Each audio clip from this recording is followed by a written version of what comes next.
Hello and welcome to the Bricks and Mortar Leadership Podcast, where we use God's Word to teach foundational principles, show us not only how to live daily, but lead daily. I'm Kyle Milholland. I'm the president of Bricks and Mortar Leadership. Thank you guys so much for joining me today. I really appreciate it. Well, I have a fantastic show for you guys today. While we talked last episode about one of my favorite topics, accountability, this week we're going to talk about one of my other favorite topics, which is actually communication. And we actually saw a little bit of a communication breakdown last week in the garden in that whole story. So if you haven't checked out that episode, head back and actually watch that episode. I'm sure you will get a lot out of it on the accountability side. But these two traits, communication and accountability, really are absolutely critical and foundational skills that each of us need to learn and need to master in order to have success in our life. Because if you think about it, every single relationship in our life and everything we set out to do revolves around having these two skills. And as a leader, if you do not have a good foundational basis in these two skills, you are going to suffer. It is 100%. It is going to happen, a guarantee. But if you really think about communication, which is again what we're going to focus on this week, imagine what will happen in your life if you strengthen your communication skills. It will literally improve every single relationship in your life. So whether that's your children, your spouse, your friends, your family, your coworkers, your boss, it literally will impact every single aspect of your life. And who doesn't communicate from the minute they wake up until the minute they go to sleep? We all do. So that's why it's so important to have this skill really set at a high level. Before we dive into today's show a little bit further, I'd love for you guys to head over to my website, bricksandmortarleadership.com. I recently was granted access to the John Maxwell Certified Training materials, so you are going to see some of that over there. If you click on the resources tab when you land on the website, you're going to get access to a bunch of free resources over there. And if you click on free training underneath that tab, you're actually going to see some of the upcoming trainings that we have that tie into that, which is a really fantastic opportunity that you should take advantage of. So without further ado, let's get into today's show. As you can see here, I have decided to title this show Communication Breakdown in Babel. I don't think that there is a story that better highlights the importance of communication versus the story of the Tower of Babel, right? Because what we can see in this particular case is because of mankind's wickedness and what's really going on here, and it's kind of fascinating when we understand what's really going on here, we find out how God decides he's going to handle that and punish mankind. And how he decides to punish mankind is a pretty good key indicator to just how important communication is. So we're going to go ahead and get into the text today. Now, the whole earth had one language and the same words. So I'm going to pause right there. Imagine if everyone on the earth at this particular time, but now imagine today, if everyone spoke the same language, wrote the same language, it would make us incredibly productive, and we would probably get ourselves into a lot of trouble because, as we know, as technology's progressed since this time, obviously several thousand years ago, moving forward, now we know how productive we can be when we have this technology in place to help kind of bridge some of these communication barriers. However, some of those technologies that we have put in place also cause a lot of problems, which we're going to talk about here in a little bit, and how we can leverage those in order to be better. So as we continue on, and as people migrated from the east, they found a plain in the land of Shinar and settled there. And they said to one another, "Come, let us make bricks and burn them thoroughly." And they had brick for stone and bitumen for mortar. So just to phrase this and kind of give you the time frame of what we're talking about here, this is after the flood. Noah has gotten off the boat. It's in Ararat where the ark landed in Turkey, and we have now migrated east, okay? I know it kind of doesn't read that way, but that's really what has happened here, to the land of Shinar, kind of back towards probably more than likely what we believe was where the original Garden of Eden was, which makes sense. Mankind's going to want to travel back to where he came from. We see this all the time. We try to do the same thing. It's just the nature of who we are. So that's kind of what's happened here. They find this plain. They decide to get on one accord, and they start to work together. All right. And we're going to kind of see more of the story here of why they're doing this here in a second. But one of the things that's a huge clue to the mentality here that we see is they're using bitumen for mortar. Okay, so they've got these bricks. That's what they're using for stone. And they're using bitumen. So what bitumen is actually asphalt. And you may be thinking to yourself, how in the world did they have asphalt all the way back then? Because asphalt is typically nowadays made from petroleum. It's kind of have to go through a refining process. It's kind of a byproduct of other things that we refine. But bitumen is actually naturally found sometimes in bodies of water, in lake beds, in the ocean. And they have actually found this stuff. And some of the extra texts that we're going to get into today that I want to introduce you to are going to talk about this in a little bit more detail, which I find kind of fascinating. But what we know of asphalt that we typically use on the ground, it's waterproof. So what that is telling us is these people are trying to waterproof this structure. Now, why would they do that? They're doing that because they know the last time God got mad when they decided to do things that he didn't like and they weren't supposed to be doing, he flooded the earth. So mankind in his arrogance has now decided, I'm going to use this material. God's not going to do that again to us. We're going to waterproof this bad boy, and let's see what he does with that, which is kind of funny because God can do whatever he wants. And we're going to see how God winds up responding to this again a little bit later in some of the other texts, but I'm going to continue on for now. Then they said, come, let us build ourselves a city and a tower with its top in the heavens, and let us make a name for ourselves, lest we be dispersed over the face of the whole earth. Translated, we basically want to play God. We want to be God. We want to overthrow God. That's the mentality here. You couple that with the fact that we're using bitumen and trying to waterproof this structure, you can see that we have not set out with the best intentions. Now, I could get into a whole nother story as to what's really going on here. It goes back quite a ways. You do have to get into some other texts outside of the Bible to understand it more thoroughly. But for now, we're just going to continue on. And the Lord came down to see the city and tower, which the children of man had built. And the Lord said, behold, they are one people, and they have all one language. And this is only the beginning of what they will do. And nothing that they propose to do will now be impossible for them. So again, God has recognized how strong people have become and how we are able to work together. These people were able to work together so well and be of one accord, even though it's an evil accord, to do these things because they have one language. So God has recognized how critical communication has been here in this particular instance, unfortunately negatively used for destructive purposes, and he's going to respond to that, and here's what he does next. Come, let us go down and there confuse their language, so that they may not understand one another's speech. So the Lord dispersed them from there over the face of all the earth, and they left off building the city. So how did God ruin the party? How did God get these people to stop doing this? He confounded the language, and which we still see today. We have all these different nations with all these different languages, and it creates a barrier for us to be able to do these types of things where we can work together and get ourselves in a lot of trouble. Now, communication is great. Being able to clearly communicate is great when your heart is in the right place. These folks' heart was definitely not in the right place, and they abused something that God made, which is a beautiful thing to be able to clearly communicate with another human being.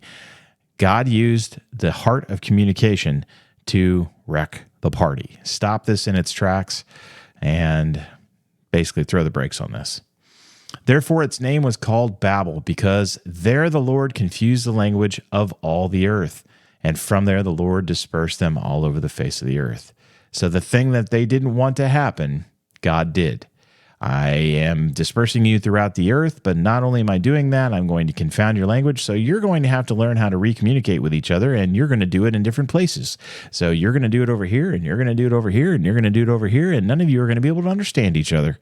That should probably put a little starch in your underwear, so you're not going to be able to do it just as easy as you did last time where you tried to play God and overthrow me, because that's just seemingly what you human beings like to do. So it's interesting that we use the term Babel, and I also find it fascinatingly interesting and probably not coincidental that we use language programs, and one of the language programs is Babel, that we try to now understand each other's language. Coincidence? I think not. Now, there is one other thing that I kind of want to dive into here because it is kind of fascinating. And this actually comes from another source. This is actually from something called the Book of Jubilees. And what this text does is this was actually found in Qumran. And I want to read this to you because it's kind of fascinating on this topic. Okay, so a little bonus today for your educational communicational lesson. We find in the Book of Jubilees, all right, that it says they built this tower for 43 years. That's how long they were building it for. Its breadth was 203 bricks and the height of a brick was 1/3 of one. Its height amounted to 5,433 cubits and 2 palms. And the extent of one wall was 13 times 600 feet and the other 30 times 600 feet. Okay, so we have kind of a rectangular structure, a massive rectangular structure. And here is how God destroyed the tower. Then Yah sent a mighty wind against the tower, and it fell to earth. And behold, it was between Asher and Babylon in the land of Shinar, and they called its name Overthrow. I think that's a pretty fascinating story. And again, check out the Book of Jubilees. You won't regret it. It's filled with some pretty amazing information that does nothing but help enhance the Word of God. So, what are some other things that we can kind of look at for today and understand and learn how to communicate better as human beings? Well, one of the things I wanted to share with you is this, and you may have heard this before, but I love this teaching because it helps us understand how we as human beings communicate, and it does it in a pretty clear way. We really can break our communication with other people down into 3 categories: song, music, and dance. Song would be the words that you actually use in a conversation, okay? Music is how you say those words you use, and dance is actually your body language when you're saying those words.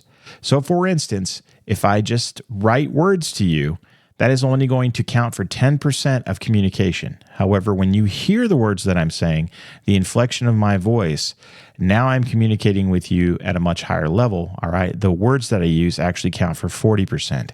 And then believe it or not, our body language counts for 50% of our communication with another human being. If you don't believe that body language is powerful, you can literally express your emotions just with body language, and you don't have to say a word or utter a sound.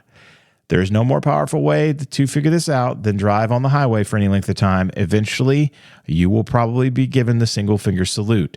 And every single one of us knows and understands what that means because body language is very powerful. So let's talk about how we can kind of couple this with some of our communication methods. All right. And we know and we see all the time that now our primary communication languages are texting, email, social media, right? We are using these on an increasing amount every single day. Phone calls are becoming less often, and face-to-face interaction, heaven forbid, is becoming even less often, which is really sad. And isn't it funny that all of the things that we need to communicate more clearly with human beings, we're actually using less, and the things that we don't need to use, we're using more. So we can see under the song category, right? This is just the words that you use, are the texting, the emailing, and social media. When we communicate this way, no one can hear the tone of our voice. We can try to throw in exclamation points and dots and caps and all these things, but it's really a poor substitute for someone being able to hear the tone of your voice and see your body language when you're saying what you're saying. And we can clearly see this. And if I asked you to raise your hand right now, wherever you are, and if some kind of email that you have sent or read before has been misconstrued, or a text message, or something you've said on social media, we've all fallen guilty to it. We all know that. And that's because we're really only communicating at 10% effectiveness. However, when you pick up that phone and you actually call someone, all right, now you're combining song and music together, because not only are they hearing the words that you're saying, right, but they're hearing the inflection in your voice when you're saying it. Communication just improved to 50% effectiveness. So you literally just made a 5-fold improvement in communication because you decided to pick up the phone and call someone. That is huge. All right. And then finally, face-to-face interaction. You cannot communicate with another human being more clearly than you can with face-to-face interaction. Right now, if you're listening to this podcast, right, you are hearing me and you're seeing nothing, but you're hearing me and you're hearing the tone of my voice. So I'm communicating with you at a 50% effectiveness level.